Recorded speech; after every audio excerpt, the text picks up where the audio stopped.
Yeah, so consumers are still stressed, but interestingly, we're starting to see little storylines peel apart, unsurprisingly. So, for instance, when we talk the global consumer, last cycle, 11 out of 12 countries moved in lockstep. So they all moved in the same direction. Whereas this cycle, we saw a split. So seven got a little more stressed, five got a little less stressed. And so you're starting to see the specifics of exactly how, in particular, local politics, government politics, and conflict, and then, of course, the specifics of financials are impacting consumers. And so in the oh, sorry, go ahead. Well, I was going to say, just when exactly did you do this survey, just so I have an understanding of the So time frame? we ran this survey about a month ago in June.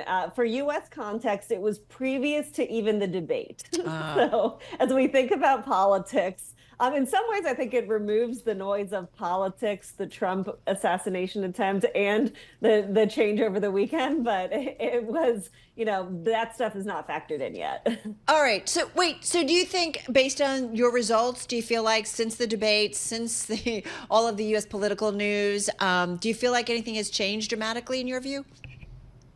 Probably, we saw when we talked to consumers, 48% of American consumers said they were pessimistic about the country's political future, whereas about 28% said they were optimistic and the rest were just indifferent. And so I would guess we've seen those numbers switch around a little bit in the last month, but ultimately we still feel like the general theme on the consumer is the same, which is this feeling of resignation. So even though things are changing, there's still a lot of uncertainty. So we're seeing these persisting pressures with inflation, with interest rates, and then politics, not, certainly things are changing, but there's a lot of uncertainty. And that's leading to this consumer that feels like they have no agency or ability to impact any of the things that are going on in their lives. They're just subject to all this strife. However, as you noted at the top of the show, that doesn't mean they're not spending. So the reaction to this resignation, uncertainty, and frustration is manifesting in all different ways. And some of those ways are at the mall and at the stores. Well, how do you explain the difference in behavior in terms of,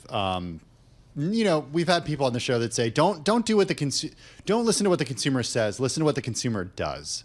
How do you explain the discrepancy there? Right, because they're spending based on exactly. and it is a backward-looking report, but they're still spending. Yeah. It is. There's a couple ways to look at that. One is exactly how we actually try to analyze the consumer. So we have two separate consumer measures. One is called sensitivity, which is just voiced stress. So that's your more traditional consumer sentiment. And the reality there is, frankly, people will always say they're stressed. And so that's exactly what we are trying to offset with our other metric, which is around this idea of flexibility and agency. It's when I start to feel like I'm losing control, that's actually a leading indicator. So we're starting to see a little bit of that. One of the measures in particular within that is job security. So it's not necessarily the raw employment numbers or labor market numbers, but it's, do consumers personally feel like they have some sense of job security?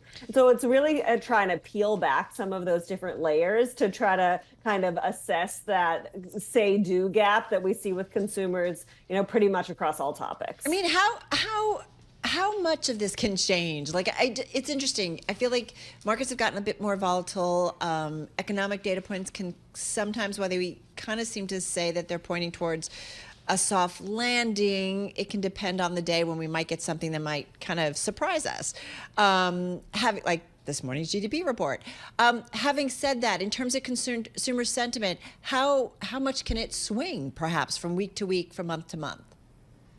I think you're right that, frankly, with any consumer trends, they don't actually move in quite as dramatic of a fashion as we want to sometimes think they are. So think of any of the trends that you discuss over the course of your show, whether it's sustainability or health and wellness, all of that. They were slowly marching in a certain direction, but none of those things are happening overnight. And it's the same with consumers. So even when it comes to stress, one example of a recent election was in Mexico. And so the Mexican election had happened prior to us running the latest version of this survey. Now, we saw their geopolitical stress go down, but then stress in other areas go up. So you're almost seeing a shift in the pie rather than some massive reduction in stress. So I think the devil's going to be in the details, Carol. I think there are different stressors, but at a macro level, it's always going to be a little hard to see some big swings.